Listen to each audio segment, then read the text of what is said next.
Buongiorno e ben ritrovati con l'informazione flash di New Sicilia, i principali titoli della mattina. Il dato che vede in Sicilia 179 comuni commissariati alla Regione perché non hanno approvato il bilancio di previsione 2025 ci preoccupa. Quasi la metà dei comuni siciliani rischia il dissesto. Questo l'allarme lanciato da Paola Menta, presidente di ANCI Sicilia, parlando a margine dell'assemblea dell'associazione a Palermo.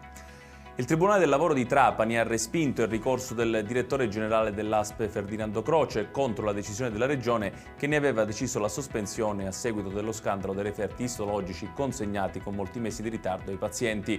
La Regione potrebbe adesso procedere con la revoca dell'incarico. Il maltempo nelle scorse ore in Sicilia ha portato ad un crollo ad Agrigento all'interno del cantiere dell'ex ospedale di Via Atenea che ospiterà la sede universitaria della città. Una porzione di muro del cortile interno dalla parte già ristrutturata dell'immobile ha ceduto all'improvviso. È stata eseguita all'Istituto di Medicina Legale del Policlinico di Palermo l'autopsia sul corpo di Rob Cornelius Uiben, il sub deceduto durante le operazioni di recupero del Bayesian. L'esame avrebbe confermato l'ipotesi di un'esplosione e il conseguente distacco di un frammento metallico che avrebbe colpito fatalmente il 39enne.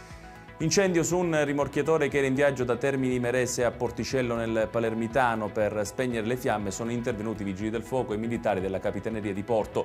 L'imbarcazione, che non è impegnata nelle operazioni di recupero del Bayesian, è stata trainata nel porto di Palermo. Ed è tutto per questa edizione. Tutti i dettagli su queste notizie li trovate come sempre sul nostro sito www.newsicilia.it. Grazie per averci seguito e buon proseguimento di giornata.